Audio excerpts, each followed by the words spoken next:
Hey everybody, it's the Burger Dude, and today I want to show you how I make vegan air fried chicken. I have a few vegan fried chicken recipes, and people often ask if I have an air fryer version, and now I do. So let's start off with the vegan chicken. I've got these Gardein scallopinis, which I use pretty often. Just make sure you thaw them in the fridge overnight or on the countertop for about an hour. Whatever you do, don't microwave them because you'll start to cook them and you won't be able to form them into patties. You can also use tofu if you like. Just make sure that you freeze it and thaw it twice if you can. Press it and then tear off bite-sized chunks. Make sure to check the recipe in the description because it is different for the tofu. And if your scallopinis aren't thawing as quickly as you'd like, go ahead and quarter them like I am here, and they'll thaw a lot faster. And in addition, we'll be using these little pieces to make nugget shapes anyways, so it works on two levels. But you can also make whatever shapes you like. I got a drumstick here because I figured why not? You could also take two of the patties and smash them together into one big patty. And this is what I usually do, but you can also just take a single patty like I'm about to here and just reshape it into a, kind of a more organic shape is what I like. And if you look here, there, on the left, we've got a single patty, and there you go on the right is a double patty, just for size comparison. We're also gonna make some nuggets, so I'm gonna take my quartered scallopinis that have thawed by now and go ahead and just shape them into nugget type shapes like that. And once you got them all shaped, go ahead and get your dredging station together. So we're going to start with some plant milk. We're also going to do some apple cider vinegar and some hot sauce. I'm using Frank's, but use whatever you like. And in this video, I am making a triple batch, but I'll be giving you measurements for a single batch, just so you know. That's why it doesn't really match up visually. Go ahead and whisk that, set it aside. Now it's time to get our dry. So we're going to start off with some flour, and then next up is some cornstarch.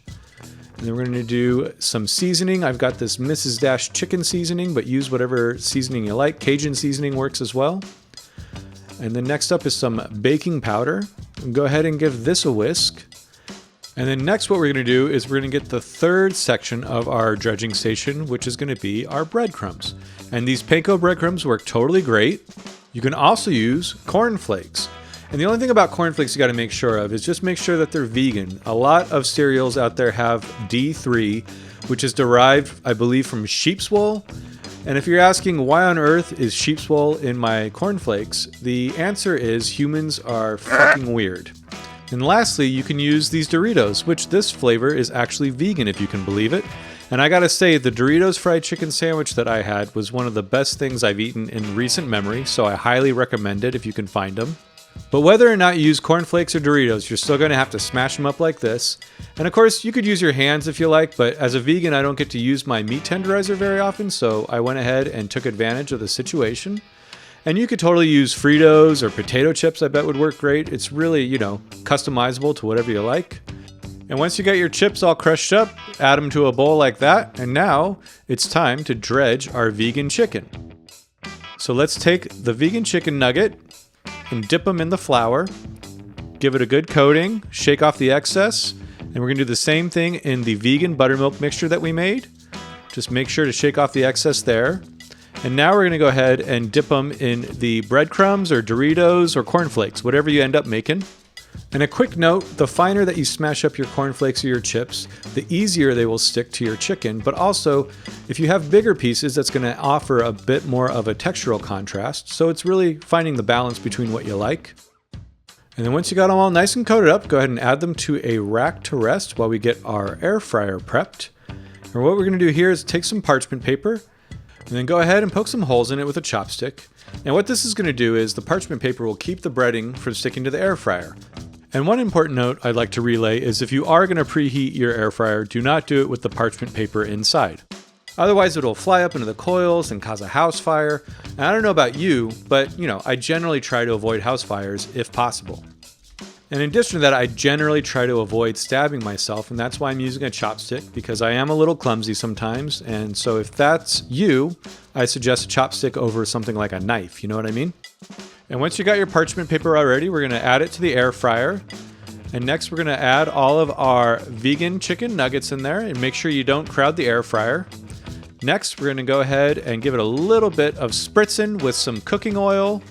And then we're gonna try and close it. Let's see, there we go. Next, we're gonna cook it at 390 for about 8 to 10 minutes. And during that 10 minutes, do whatever you like. I like to clean up, but you could do whatever you like. The world is your vegan oyster, as I like to say.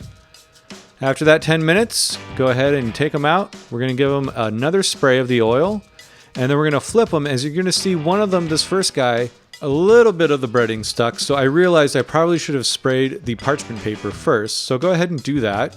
Learn from my mistakes. But either way, we're going to go ahead and give them a flip, and then after we flip them, we're going to go ahead and spray them with a little bit more of the cooking spray. And then all we're going to do is cook them at 390 for another 10 minutes. And then after that, they're totally done and ready to be totally eaten. So here we go. And make sure as soon as you pull them out and they're super hot to touch them with your bare hands like I am. I'm joking, don't do that because you'll burn your fingers like I did. So wait for them to cool off a little bit. And once they're cool, go ahead and serve them up with some ranch. Give them a good old dipperino and then shove them in your face like I'm about to. And these were super good. These are the Doritos ones, and I gotta say, pretty primo. But the vegan chicken and waffles that I made here with the corn flake chicken was also very primo. And I realized you all probably want to see what this looks like. So as I was eating it, I went ahead and got the camera rolling and decided I'd show you what it looks like. There you go. And there's something about chicken and waffles. I think it's the salty, crunchy chicken and the sweet syrup and then the carb-tastic waffles. There's just like it's a holy trinity or something. I don't know what it is, but it's one of my favorite combos of all time.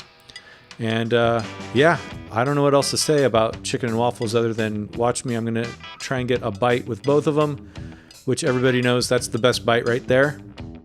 But speaking of best bites, you could also make one of these Doritos fried chicken sandwiches, which I gotta say, that first bite that I'm about to show you that I took kind of blew my socks off. So if you have access to these Doritos, I highly recommend making it with them. You could also make it with potato chips or Fritos or the vegan Takis, whatever you can get your hands on. I really recommend coating it in something like that. But, breadcrumbs, panko, that works too. But either way, if you do make this, please let me know how it went. Please tag me in your photos. I love seeing that. And I hope you're all doing great, and I'll see you all next week.